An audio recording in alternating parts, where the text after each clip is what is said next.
It's probably because I have the weight too far forward.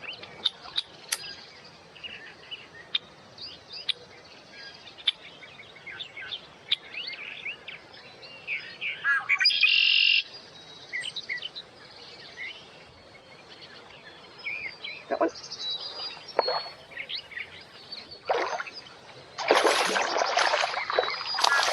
Oh, wait.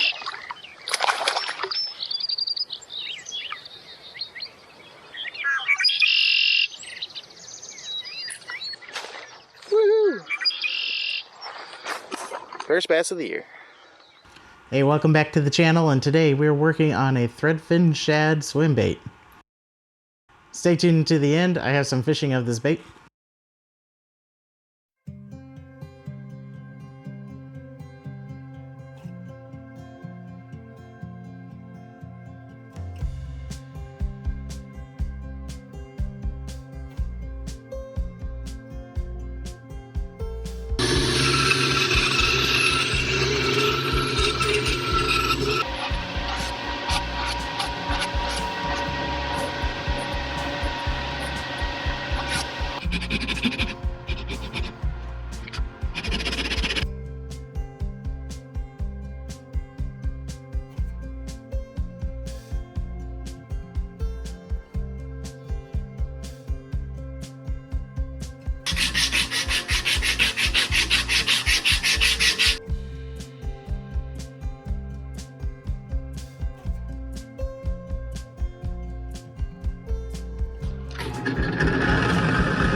Alright, so on this bait, I have a few things that are a little different. You can already probably see some of it. I've got a new type of joint where I cut out in between there, and then I pegged it with a wire at the top. I did this so I could epoxy it a little better and make sure I wasn't epoxying my joint shut. I've been having problems with that. So I was trying something new. This actually worked out pretty well. The only thing that's bad is you can see these pegs sticking out here. The fish aren't going to notice it, so... Now I've got these blocks here that I made. This has a 45-degree angle and a 30-degree angle. So I'm going to go with the 45. So you can see what I'm doing. I'm literally just sliding this edge. I'm going the wrong way. Let's put it in right. There we go. I want that green line to be sitting right at where that block meets. I'm going to go ahead and tighten it down a little bit. I've got my Japanese razor saw. This is a very fine Japanese razor saw. Very small and very flexible. It's a little bit hard to use, I've noticed. So what we're going to do is we're going to cut down close to this halfway point. I just want to get it started. That way I have a nice flat section I'm working with before I start carving into it. I'm just going to kind of keep that blade right on it.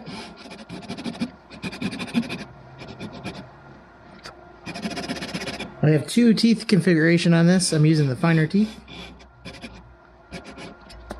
Like I said, I don't want to go all the way to the center. I'm pretty close on this side.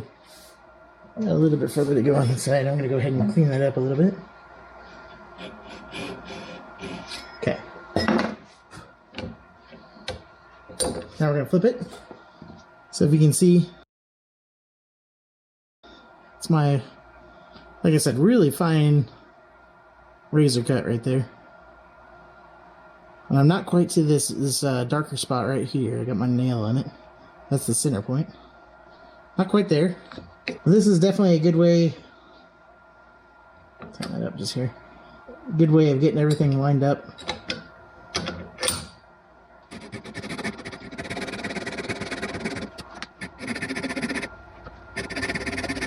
And you should see these 2 triangles starting to come together. Or at least I do. Alright, I don't want to open the bevel up too much, but I do want to open it up just a hair. So I've got it set to about 30-degree angle for this table, and we're going to sand this down.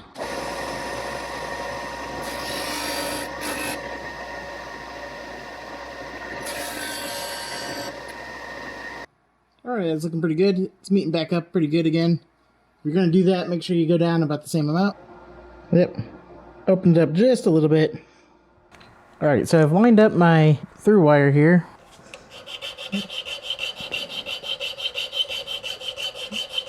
This is just a file.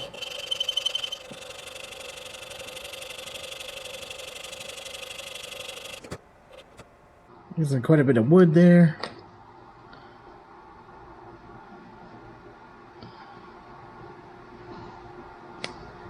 That's about as far in as I can get it. It still has some play, but not a ton. Yeah. Now we're gonna leave the pin out.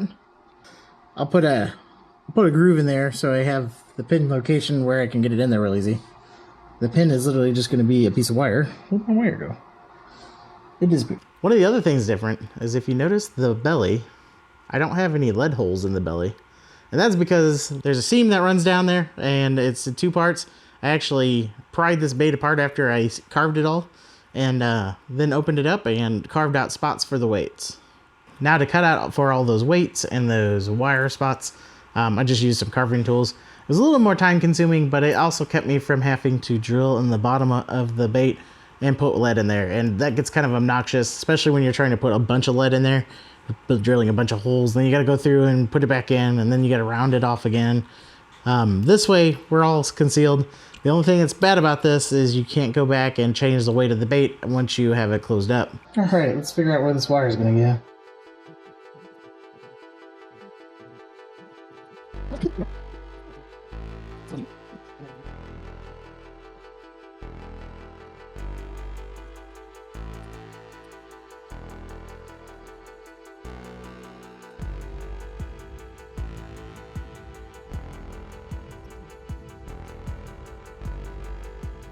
Alright, so we have our rough sketch of our wire. These have to come out a surprisingly long distance so you can get a pin through here and actually hit it. Now we're going to want weight down here, a little bit back here. We're going to need some back here just to get enough weight in the bait. And the idea on this one is to use these instead of melting lead and putting them in there.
Now let's go on to the painting.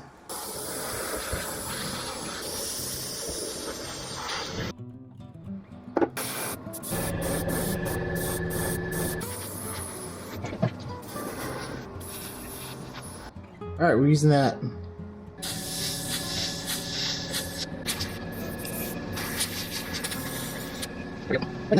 You can see that?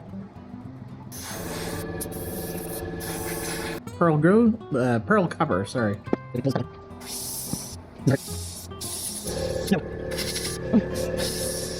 Pearl white mixed with a gold orchid.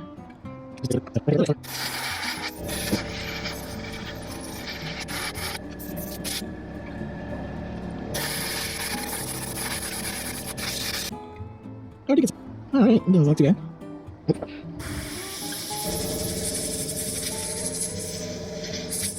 Moving somewhere. Right here. I'll do myself.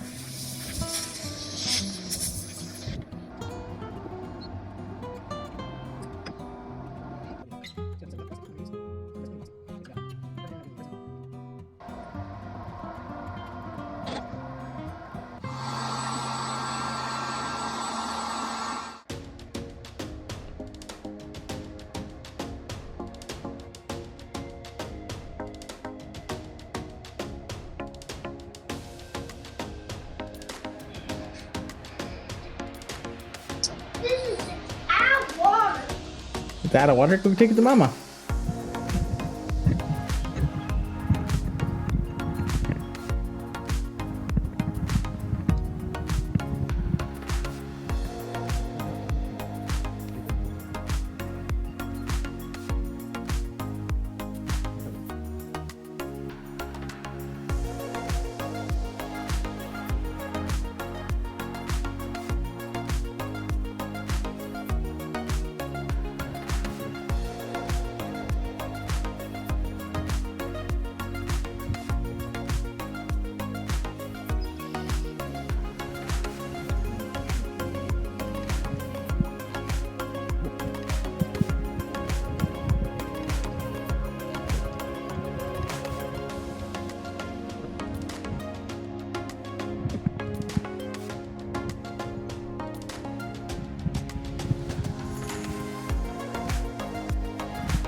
Oh, that one's right.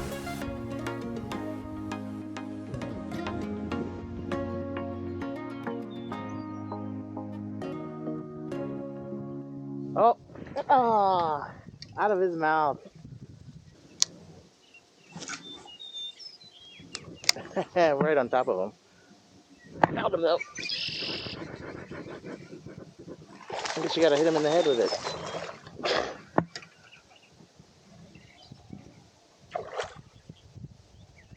Where you going, buddy?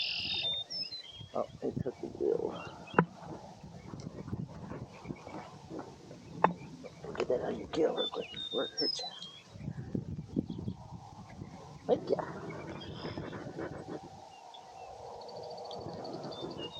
I should have reset my camera.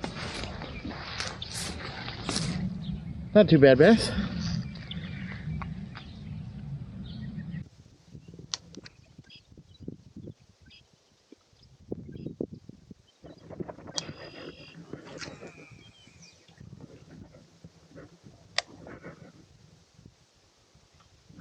Got him. That's another one. Get one? Yep. Are you getting one bass? Yep. Big bass? He's not that big. What the heck was that? Oh.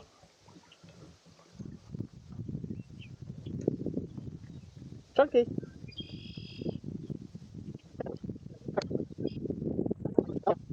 There we go.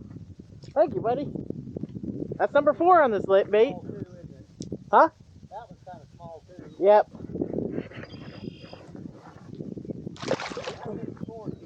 Number 5.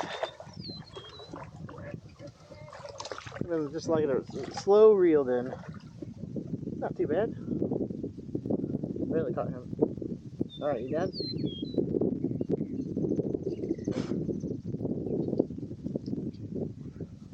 Take him. Better than nothing, that's for sure.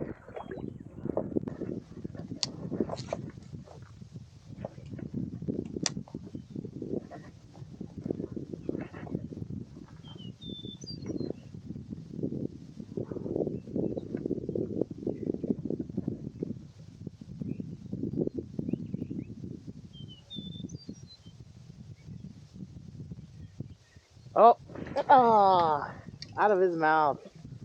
I saw him too. That was probably a little too hard to set. That might actually be a crappie. Crappie are crazy in this thing. Let's start squeaking on me.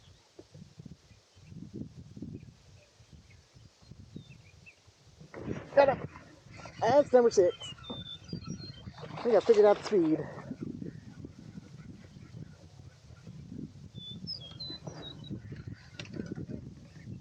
Another big bass. Or nice bass, I should say. Woohoo! Yeah, he's nice. That felt like something was chasing it. That's another nice bass. I caught you today. They're all cookie cutter. Wrong way, buddy. So let's get a quick recap on the bait. Again, I changed the joint on this one, had a through wire. I also thinned this bait up, which I might not have mentioned in the video, and weighted it inside internally. Thinning the bait up, the reason I did that is to make this lighter, quite a bit lighter, and that actually worked really well. It's a lot better than throwing a brick around all day. Again, I made this joint tight so it has less wobble in it than most of my normal baits, and I was trying to do that to get it to glide more, to kind of restrict that action. It did work a little bit. It still has quite a bit of swimming action.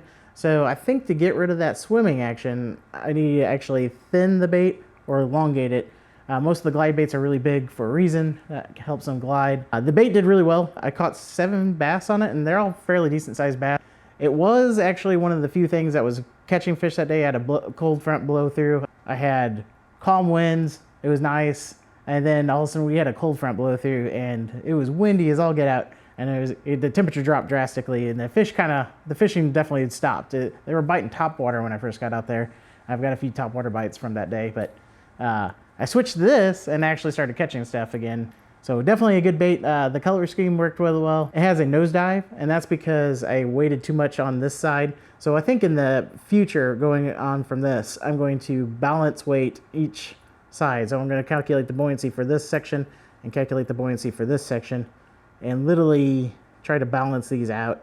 That way it sinks more level instead of nosediving. This works really good in the stream. It has a nice clack because of the current in the stream, and then when it stops, it kind of dives down and off to the side in the water, and that gives it kind of a natural look. Looks like it struck at something and is diving away. I had some stream fishing with this. It was just a really bad day to go out. I've only been out fishing like twice this year, so I've got a big project going on. You'll eventually see some of it, and definitely we'll see the results of it before too long. This is Matthew 7:15 through 23. Beware of the false prophets who come to you in sheep's clothing, but inwardly are ravenous wolves. You will know them by their fruits. Grapes are not gathered from thorn bushes, nor figs from thistles, are they? So every good tree bears good fruit, and bad tree bears bad fruit.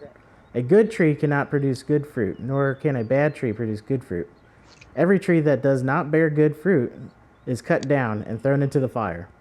So then you will know them by their fruits. So obviously we were not talking about trees. This was allegory. Not everyone who says to me, Lord, Lord, will enter the kingdom of heaven, but he who does the will of my Father who is in heaven will enter. Many will say to me on that day, Lord, Lord, did we not prophesy in your name, and in your name cast out demons, and in your name perform many miracles? And then I will declare to them, I never knew you. Depart from me, you who practice lawlessness. Oh, yeah. So obviously this verse is not talking about trees, or even where some people might get confused. This is not talking about the beginning of salvation for people. This is actually a verse that is talking about somebody who sits down and says, I'm going to do an audit of my life. Am I really a Christian? If you read through scripture, you'll know that we are saved by faith in Christ Jesus. And that faith says, I believe in Christ as Lord, who is the creator of all things, came to earth, lived a perfect life, and then he died on the cross. When doing so, he took the penalty of our sins. He took them with him on the cross, paid the price that we could not pay. After that, he rose again, meaning that he has power over the grave. He has power over death. He takes the penalty of sin, the sin that is in our life, on himself, and imparts to us his righteousness, the righteousness that he lived on earth. We could not hope to do it ourselves. So this is not talking about the beginning of salvation, but what this is talking to is the end result of salvation. So if we take an audit of our life and say, am I really a Christian? Unlike the people in this verse, the second half of this verse, where they said, I did all these good works. I relied on myself to save myself. And he says, depart from me. I never knew you. You did lawlessness. And what does that look like? The good things that a Christian does is they follow God's word. They honor it, they desire it, and that all flows from the regenerated heart. We are dead to sin as Christians. We are not slaves to sin. If I was a slave to sin, then all I would be worried about is doing what builds me up. But we are dead to sin. We set ourselves aside and take up the works of Christ. That is what sets the Christian apart from somebody who tries to work their way to heaven.